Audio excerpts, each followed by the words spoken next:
उसके एक नहीं, काफ़ी सारे कारण हैं। एक बात ऐसी है कि लोग हेल्पलेस फ़ील करते हैं।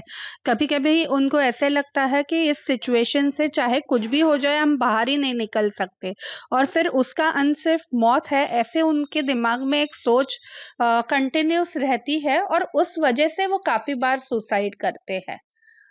उसके साथ-साथ काफ़ी बार जो साइकोलॉजिकल इश्यूज़ है, जैसे डिप्रेशन है या एनी अदर मेंटल वेल-बीइंग है, इस पे भी लोग काफ़ी हद तक ध्यान ही नहीं देते और फिर अंत में जाके ऐसे हो जाता है कि क्योंकि उस पर ध्यान नहीं दिया गया, तो वहाँ पे भी सुसाइड के चांसेस बहुत ज़्यादा बढ़ जाते हैं। कैसे है, हर एक इंसान को कभी ना कभी थोड़ा-सा सैडनेस फ़ील होता है, बट वो अगर प्रोलॉन्ग्ड है यानी पूरी टाइम सुबह, शाम या हर दिन हमें बहुत सैड फ़ील होता है, तो उस तरह से कुछ-कुछ अलग-अलग सिम्पटम्स होते हैं। दूसरी एक चीज़ होती है जैसे फैमिली मेंबर्स, अपने फैमिली मेंबर्स में अगर कोई बर्ताव में चेंज दिख रहा है, तो ये भी नोट करना बहुत ज़रूरी है और टाइम पे उस चीज़ों के लिए इलाज करना बहुत ही ज़रूरी है। जैसे हमेशा हम देखते हैं कि एक मेंटल इलनेस बोला तो सबको लगता है कि ये कोई तो बीमारी है। ऐसा नहीं है कि वो बीमारी और वो ठीक नहीं हो सकती। जैसे हमें सर्दी-खाँसी हो जाती है तो हम डॉक्टर के पास जाते हैं, वैसे ही अगर हमें सैड फ़ील हो रहा है या डिप्रेस्ड फ़ील हो रहा है, तो उस वक़्त भी हमें डॉक्टर के पास जाना बहुत ज़रूरी है। ऐसा क्योंकि बचपन से हम लोग जेंडर डिफरेंस बहुत ही फ़ील करते हैं, यानी कोई भी फैमिली ले लीजिए, लड़कों को इस तरह से बिहेव करना है, लड़कियों को इस तरह से बिहेव करना है, वैसे ही अलग-अलग रूल्स होते हैं। हम लोग उसको डिस्प्ले रूल्स कहते हैं। जैसे लड़कियों को रोने की इजाज़त है, लड़कों को कभी रोने की इजाज़त ही नहीं दी गई थी।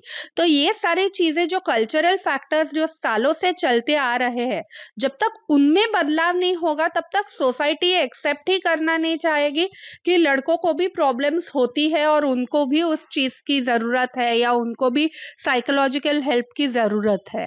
कैसे है, अभी एक जो हमारे लॉ में चेंजेस आए हैं बीएनएस और इनको लेके, बट उसके पहले के अगर आप लॉज देखें तो सारे लॉज फीमेल के ही तरफ के थे।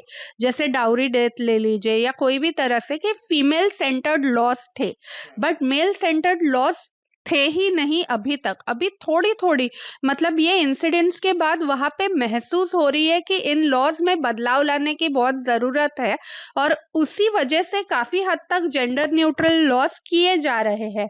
बट टाइम ऑब्वियसली किसी भी चीज़ को लगता है कि वो पूरा बदलाव सिस्टम में लाने के लिए। पहली बात तो एक तो हमें अवेयरनेस क्रिएट करना बहुत ज़रूरी है और जैसे ही हमें फीमेल्स में अवेयरनेस करना ज़रूरी है कि मेल्स को भी ज़रूरत है, वैसे ही मेल्स को वो एक्सेप्टेंस सिखाना या एक्सेप्टेंस लाना भी बहुत ज़रूरी है कि अगर उन्हें कभी भी ऐसे सिम्पटम्स लगते हैं, तो तुरंत उन्हें डॉक्टर के पास जाना चाहिए इंस्टेड ऑफ फीलिंग हेल्पलेस, या उस वक़्त ये नहीं सोचना चाहिए कि अगर मैं डॉक्टर के पास गया तो फिर इसका गलत मतलब निकाला जाएगा। अल्टीमेटली लाइफ सबसे ज़्यादा ज़रूरी है और उसके लिए जो इलाज ज़रूरी है वो करने बहुत ही इम्पोर्टेंट है।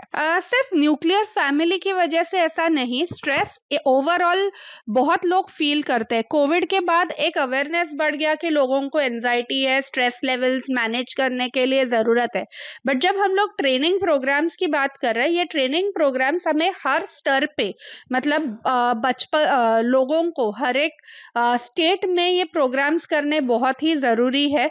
और उसी वक्त हमें फैमिलीज को भी उसके लिए ट्रेनिंग देना ज़रूरी है कि ताकि बचपन से ही अगर हम महिलाएं और पुरुष एक समान है, उसी तरह से उनके साथ अगर बचपन से फैमिलीज बर्ताव करेंगे तो ऑब्वियसली ये आगे जाके चीज़ें कम होंगी।